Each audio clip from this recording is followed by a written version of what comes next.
সুপ্রিয় দর্শক, আজ বিশ্ব শিক্ষক দিবস। 1995 সাল থেকে প্রতি বছর 5 অক্টোবর বিশ্বব্যাপী পালন করা হয়। ইউনেস্কোর মতে বিশ্ব শিক্ষক দিবস শিক্ষা ও উন্নয়নের ক্ষেত্রে শিক্ষকদের অসামান্য অবদানের স্বীকৃতিস্বরূপ পালন করা হয়। বিশ্বের 100টি দেশে এই দিবসটি পালিত হয়ে থাকে। এই দিবসটি পালনে এডুকেশন ইন্টারন্যাশনাল ও তার সহযোগী 401টি সদস্য সংগঠন মূল ভূমিকা রাখে।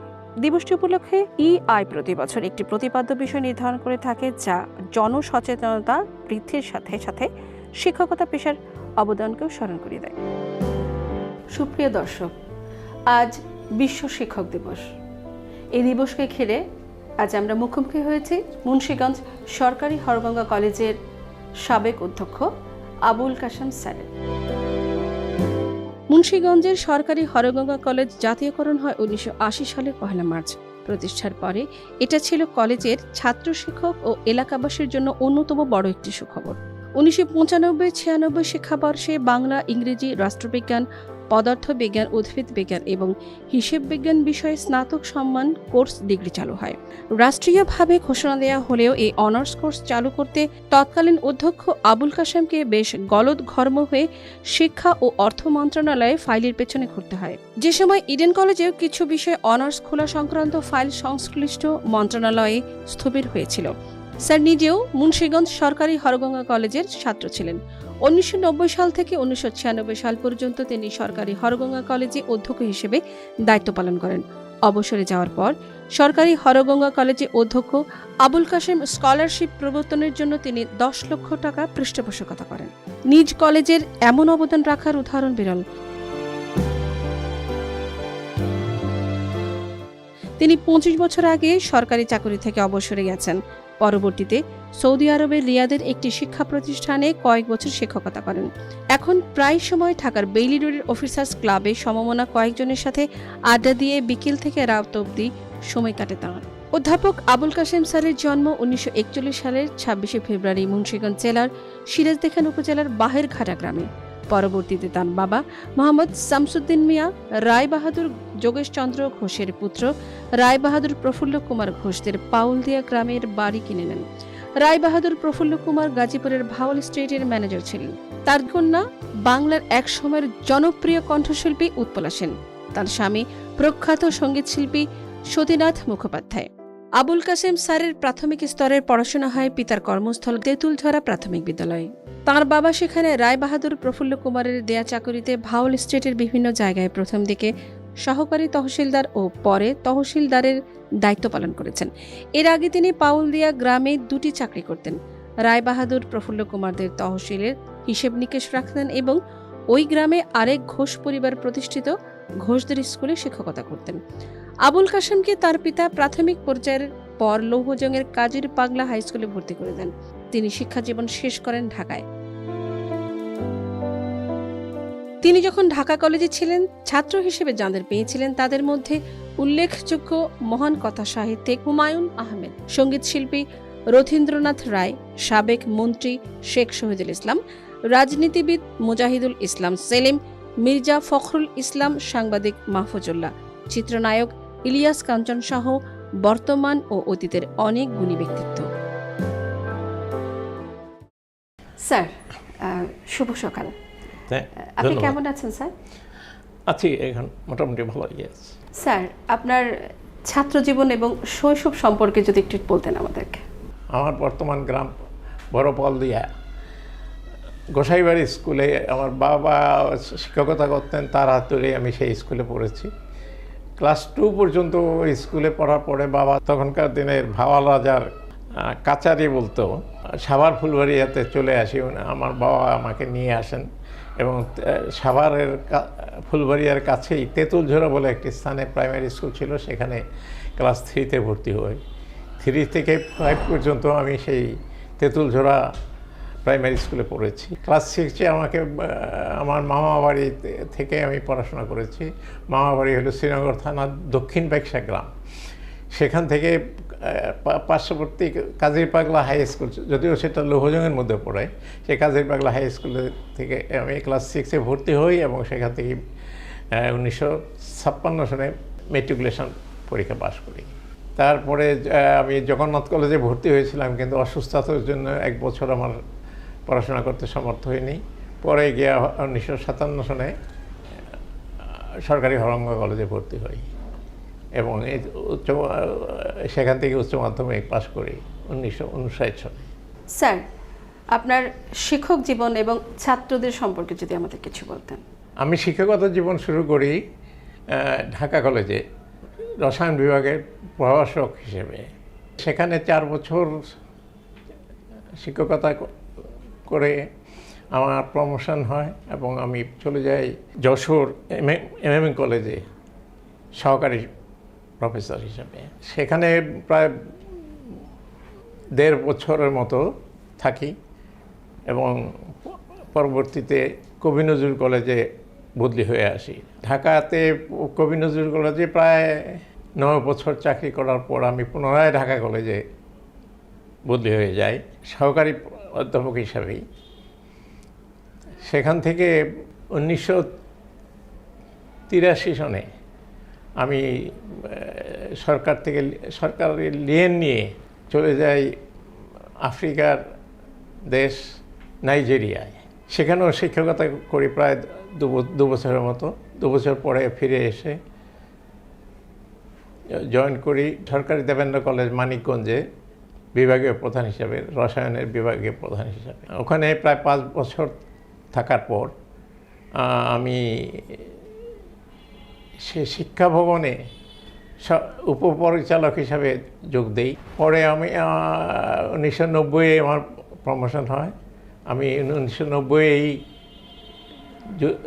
জুনে সম্ভবত জয়েন করি সরকারি হরঙ্গা কলেজের অধ্যক্ষ হিসেবে। সেই সরকারি হরঙ্গা কলেজে সুদীর্ঘ 6 বছর আমি ছিলাম। কলেজটিতে অনার্স চালু করার প্রয়োজনীয় পদক্ষেপ নেই এবং প্রাথমিকভাবে 7টি বিভাগে অনার্স কোর্স চালু করি এবং ওই বিভাগগুলোতে 18টি পোস্ট, একজন করে অধ্যাপক, 6টি সহকারী অধ্যাপক এবং 6টি লেকচারের, এই 18টি পদ সৃষ্টি করতে সমর্থ হই। স্যার, আপনার শিক্ষকতা জীবন এবং ইতি ছাত্রদের সম্পর্কে যদি কিছু বলতেন। আমার শিক্ষকতা জীবনে 2-3টা কলেজে মোটামুটি বেশি দিন চাকরি করেছি। একটা প্রথমত ঢাকা কলেজে প্রায় 10 বছরের মতো আমি চাকরি করেছি প্রভাষক এবং সহকারী অধ্যাপক হিসাবে। তারপর কবি নজরুল কলেজে প্রায় 8 বছর ছিলাম। তারপরে হরঙ্গা কলেজে 6 বছর। আমার সবচেয়ে ভালো কেটেছে শিক্ষকতা জীবন ঢাকা কলেজে প্রচুর ভালো ছাত্র আমার ছিল। লেখক হুমায়ুন আহমেদ আমার ছাত্র ছিল। তারপরে ওই একই ব্যাচের মুজাহিদুল ইসলাম সেলিম, কমিউনিস্ট পার্টির সভাপতি, সে আমার ছাত্র ছিল। প্রখ্যাত সাংবাদিক ওই একই ব্যাচের মাহফুজুল্লাহ, সেও আমার ছাত্র ছিল। শেখ শহীদ তখন ঢাকা কলেজের থেকে বিএসসি পাস করে আমার ছাত্র ছিল এবং খুব আমার প্রিয় ছাত্র ছিল। পরবর্তীতে আমি জেনেছি যে মির্জা ফখরুল্লাহ নাকি আমার ছাত্র ছিল, যে এখন বিএনপির সেক্রেটারি জেনারেল, সেও আমার ছাত্র ছিল। অবশ্য মির্জা ফখরুল্লাহ আমার কলেজও পরে আমার কিছুদিনের জন্য আমাদের সহকর্মী হিসেবে পেয়েছি তাকে। সরকারি হরঙ্গা কলেজ থেকে আমি ঢাকায় বদলি হয়ে আসি জগন্নাথ কলেজে রসায়ন বিভাগের চেয়ারম্যান হিসাবে কিছুদিন চাকরি করেছি। স্যার, আপনি অবসর জীবনে এসেও মুন্সিগঞ্জ সরকারি হরগঙ্গা কলেজে প্রিন্সিপাল আবুল কাশেম ট্রাস্ট গঠন করেছেন। এই বিষয়ে যদি আমাদেরকে একটু বলতেন। আমি অবসর গ্রহণ করার পরে, যেহেতু সরকারি হরঙ্গা কলেজে আমি ছাত্র ছিলাম, পরবর্তীতে ওখানে অধ্যক্ষ ছিলাম। ওখানে এই কলেজটিতে সম্মান শ্রেণী আমার হাত দিয়েই খোলা, সুতরাং এই কলেজের প্রতি আমার বিশেষ একটা দরদ ছিল। ছাত্রছাত্রীদের প্রতি আমার যে ভালোবাসা, সেই কথা মাথায় রেখে আমি আমার সাধ্যের মধ্যে ছিল যেটা, সে এরকম 10 লক্ষ টাকা দিয়ে একটা ফান্ড তৈরি করে দিয়েছি, যাতে করে কলেজের মেধাবী ছেলেরা ওই টাকা থেকে যে প্রাপ্ত লভ্যাংশ থেকে কলেজের বিশেষ করে অনার্স এবং উচ্চ মাধ্যমিক শ্রেণীর ছাত্র ভালো মেধাবী ছাত্রদের জন্য বৃত্তি দেওয়া যেতে পারে প্রতি বছর, সেরকম একটি ব্যবস্থা নেওয়া হয়েছে। এই ফান্ড করার উদ্দেশ্যই হলো যে ছাত্ররা যেন আরও মেধাসম্পন্ন হয়, তারা যেন এই মেধা প্রতিযোগিতার মাধ্যমে ওরা যেন আরও ভালো করে, সেই জন্যই এই লক্ষ্য থেকেই আমি এই ফান্ডটা করে দিয়েছি এবং আমি মনে করি এটা আরও অনেক দিন চলবে এবং ছাত্ররা উপকৃত হবে। স্যার, বর্তমানে যে ছাত্র শিক্ষকদের সম্পর্কের মাঝে যে অবক্ষয় দেখছে, এই বিষয়ে যদি আপনি কিছু বলতেন। এই মূল্যবোধের অবক্ষয় শুধু ছাত্রদের মধ্যে না, সবার মধ্যেই ছড়িয়ে গেছে। শিক্ষকদের মধ্যেও এটা আছে এবং ছাত্র শিক্ষক সম্পর্কটা এই কারণেই বোধহয় আর সেই আগের মতো নেই। এই যে রাজনীতি, এই রাজনীতির ফলে এই অপরাজনীতি এই শিক্ষকদের যেমন মধ্যে ঢুকেছে, ঠিক অনুরূপভাবে ছাত্রদের মধ্যেও ঢুকেছে। ফলে এই রাজনীতির তল্পিবাহক যেসব ছাত্রীরা আজকে বিভিন্নভাবে যাদেরকে আমরা অবমূল্যায়ন করছি, সেটা ঠিক ওদের দোষ না, আমাদের আসল প্রকৃতপক্ষে এটা এই রাজনীতি ওদেরকে এইখানে নিয়ে গেছে। স্যার, মুন্সিগঞ্জ সরকারি হরগাঁও কলেজে যতদিন ছিলেন, ওই সময়কালীন একটা উল্লেখযোগ্য স্মৃতি যদি আমাদেরকে বলেন। সরকারি হরগাঁও কলেজের লাইব্রেরিতে যামিনীরা 4টি প্রখ্যাত শিল্পকর্ম সবসময় প্রদর্শিত হতো। এইটার সম্বন্ধে আমার খুব, এর মূল্য সম্বন্ধে আমার খুব একটা ধারণা ছিল না। একদিন সরকারের একজন জয়েন্ট সেক্রেটারি এসে লাইব্রেরিতে ঘোরাঘুরি করছিল। আমি তাকে বললাম, কী ব্যাপার, কী জন্য এসেছেন? সে বলল যে আপনার যে 4টি শিল্পকর্ম আছে এর সম্বন্ধে আপনার ধারণা আছে কি, এটা কি এরকম মূল্য সম্বন্ধে? আমি বললাম যে না, তেমন কোনো ধারণা নেই। তখন উনি বললেন যে এটা এই 4টি শিল্পকর্মের দাম যদি এখন বলেন আমি 10 লাখ টাকা দিতে রাজি আছি। তো এটা শুনে বললাম যে তাই নাকি, তাহলে কি করা যায়? তাহলে যে আমাকে এইটা সম্বন্ধে খোঁজ নিতে বলেছে জাতীয় জাদুঘরের ডাইরেক্টর। তো আপনারা তাদেরকে এটা যদি দিয়ে দেন, এই শিল্পকর্মটা, এটা আপনারা এখানে সুরক্ষিত থাকার কথা না আর কি, এটা যে মূল্য, সুতরাং এটা আপনারা জাতীয় জাদুঘরে দেওয়ার ব্যবস্থা দিয়ে দিতে পারেন। কলেজে একটা অনুষ্ঠানে শিক্ষা প্রতিমন্ত্রী এসেছিলেন, তার হাত দিয়ে ওই 4টি চিত্রকর্ম জাতীয় জাদুঘরকে দেওয়া হয়, প্রদান করা হয়। সুপ্রিয় দর্শক, স্যার বয়সের ভারে নুচ্ছ, তারপরও স্যার স্মৃতি হাতরে অনেক কিছু বলবার চেষ্টা করেছেন, তাতেই আমরা কৃতজ্ঞ। আমরা স্যারের সুস্থতা কামনা করছি। সুপ্রিয় দর্শক, আজ বিশ্ব শিক্ষক দিবসে আমরা মুখোমুখি হয়েছি একজন সমাজবিজ্ঞানী, জগন্নাথ বিশ্ববিদ্যালয়ের সমাজবিজ্ঞান বিভাগের সহযোগী অধ্যাপক ডক্টর তৌহিদ হোসেন খান। স্যার, আমাদের দেশের বর্তমান শিক্ষা ব্যবস্থার মান উন্নয়নে আপনার কোনো দিক নির্দেশনা আছে কিনা, যদি আমাদেরকে মতামত দিতে। যদি সম্প্রতি সরকার শিক্ষা সংস্কার একটা কমিটি করছে এবং সেই কমিটি তে দেখবেন যে একদল কয়েকজনের ব্যাপারে খুব আপত্তি করছে এবং তারপরে সরকার এই দলটাকে এই কমিটিটাকে ডিসলভ করে দিছে। এবং আবার যাদের কারণে ডিসলভ হয়েছে তারাও কিন্তু কম শক্তিশালী না এবং জ্ঞানে বিদ্যা বুদ্ধিতে কম না। সো এইটাতে আমি এই উদাহরণটা দিলাম এই কারণে যে তার মানে শিক্ষা একটা রাজনৈতিক বিষয়। এটাকে শুধুমাত্র একাডেমিশিয়ানরাই এই উন্নয়নে কন্ট্রিবিউট করবে তা না, এখানে পলিটিক্যাল পার্টিসিপেশন, পলিটিশিয়ানদের, অর্থাৎ রাষ্ট্র, পলিটিশিয়ান, মানুষ এবং একাডেমিশিয়ান বা শিক্ষাবিদরা বা শিক্ষা গবেষক সবার সমন্বয়ে শিক্ষার মান উন্নয়নের কোশ্চেনটি আসে। তাহলে শিক্ষা ব্যবস্থা, পুরো শিক্ষা ব্যবস্থাকে যদি আপনি ঢেলে সাজাতে চান, মান উন্নয়ন করতে চান, প্রথম যে আমি বলবো যে একটা শিক্ষা কমিশন থাকবে স্বাধীন। এই শিক্ষা কমিশন শুধু শিক্ষা নিয়ে চিন্তা করবে, এখানে গবেষণা করবে এবং প্রতিনিয়ত মানে রিসার্চ বেসড এভিডেন্স তৈরি করবে এবং সেই এভিডেন্স বেস প্রত্যেকটা মানে শিক্ষার সিস্টেমে একটা রিফর্ম করতে হবে। এবং শিক্ষা মনে রাখতে হবে এটা একটা system, it's not component. System কখন আমরা বলি একটা হোলিস্টিক বিষয়, কম্প্রিহেন্সিভ বিষয়, এখানে অনেকগুলো বিষয় জড়িত, ইটস নট একটা ইনগ্রিডিয়েন্ট, এটা একটা সিস্টেম।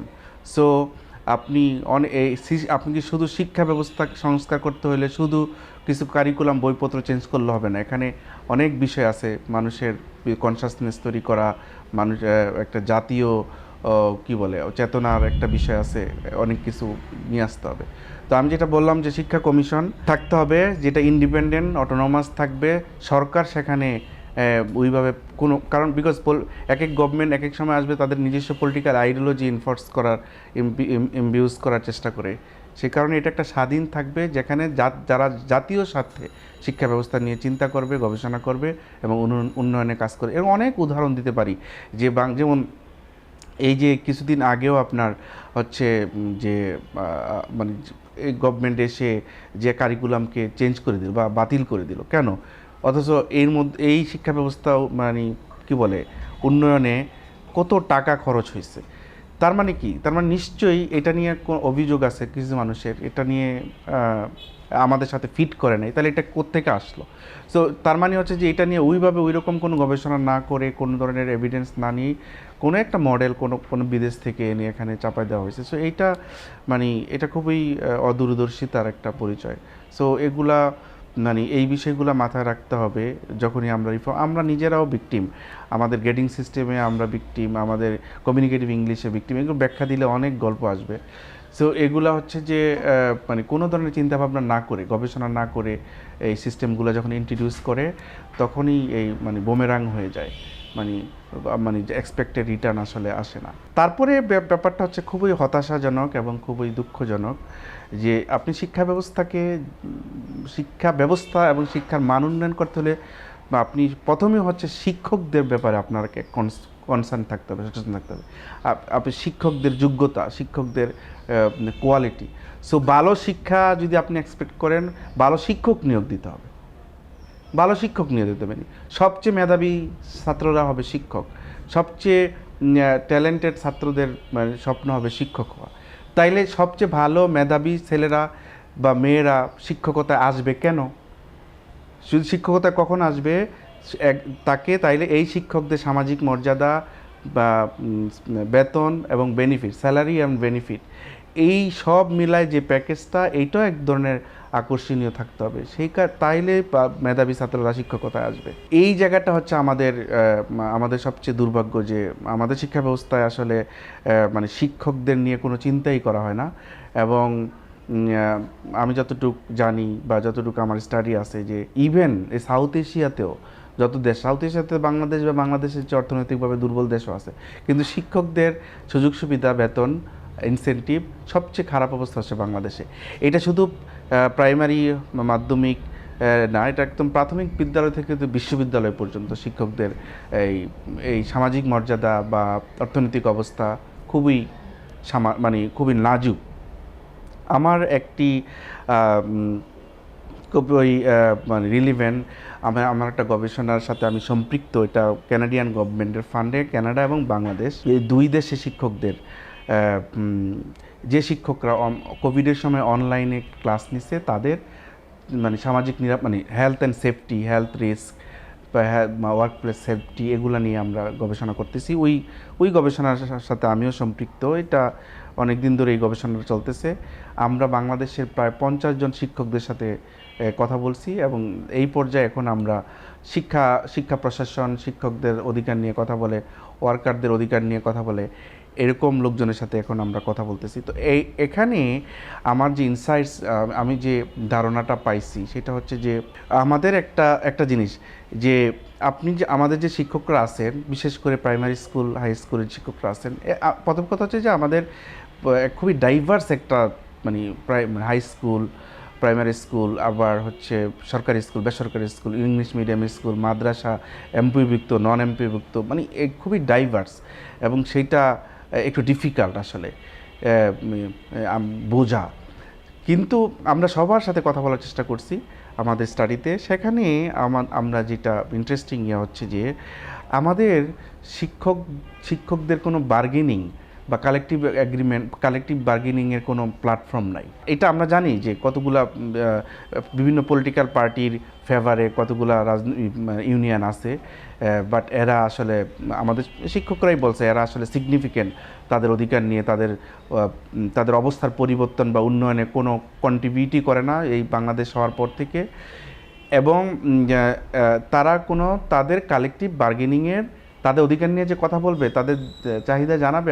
আমরা জানি যে বিভিন্ন জায়গায় আমরা ওই শিক্ষকরা যখন আন্দোলন করে মার খায়, পিটায়, ওই কি প্রেস ক্লাবের সামনে বিভিন্ন জায়গায়, কিন্তু কোনো ফর্মাল প্ল্যাটফর্ম নাই। এটার একটা কারণ হচ্ছে যে শিক্ষকরা ট্রেড ইউনিয়ন করতে পারে না, এবং ট্রেড ইউনিয়ন করতে পারে, এটা আমাদের একটা কালচারাল আসলে একটা ডিলিমা আছে। সেটা হচ্ছে যে কারণ ওয়ার্কারের যে ডেফিনেশন সেটা বাংলাদেশের যে লেবার ল আছে সেটা শিক্ষকদের কাভার করে না। শুধু শিক্ষক না, আরও কিছু ওয়ার্কিং কমিউনিটি আছে যাদেরকে কাভার করে না। তো এখন শিক্ষকরা, এখানে আমাদের একটা কালচারাল কন্ট্রাডিকশন আছে। সেটা হচ্ছে যে আমরা শিক্ষকদেরকে বাবা মায়ের পরে দেখি, সম্মান করি, এখন তারা ওয়ার্কার হিসেবে নিজেকে ডিফাইন করবে কি না এটা একটা বিষয়। আর সে এই শিক্ষকরা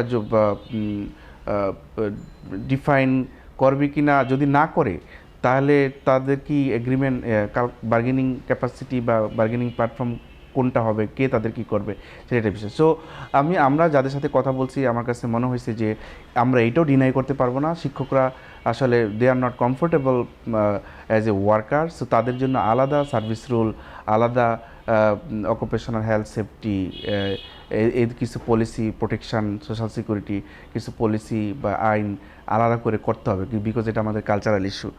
আপনি গার্মেন্টস ওয়ার্কারদের মতো ওয়ার্কার হিসেবে তাদেরকে ডিফাইন করলে তারা এটা কমফোর্ট ফিল করবে না, এবং তারা এই কারণে বেসিকলি তারা আগ্রহী না।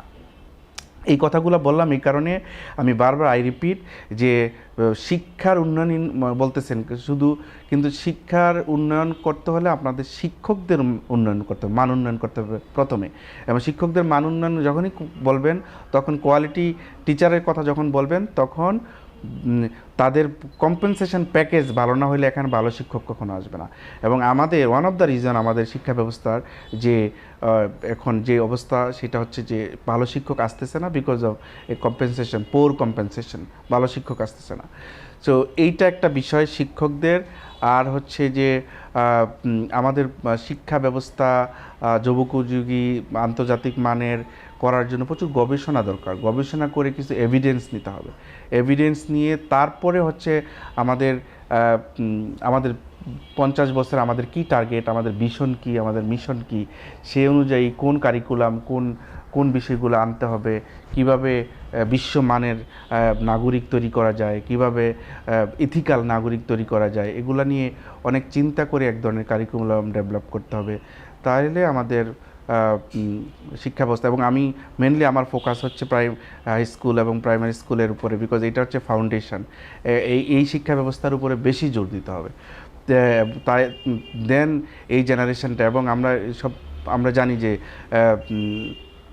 এখন যে জেনারেশনটাকে জেন জি বলে, এবং তারা ডিফারেন্ট, তাদের টেস্ট ডিফারেন্ট, তাদের ভীষণ ডিফারেন্ট, তাদের সাথে আমাদের অনেক পার্থক্য আছে। তাদেরকে আলাদা করে বুঝতে হবে, বিকজ আমরা তাদেরকে কি সার্ভিস দিচ্ছি, তাদেরকে কি এডুকেশন দিচ্ছি, কি মোরাল এডুকেশন দিচ্ছি, কি ইথিক্যাল এডুকেশন দিচ্ছি, আগে তাদেরকে বুঝতে হবে এবং সেই অনুযায়ী করতে হবে। ধন্যবাদ আপনাকে। স্যার, আপনাকে ধন্যবাদ। দর্শক, আমরা এতক্ষণ যা শুনলাম আমাদের শিক্ষা ব্যবস্থার মান উন্নয়নে অনেক বড় ভূমিকা রাখবে বলে আমরা মনে করি।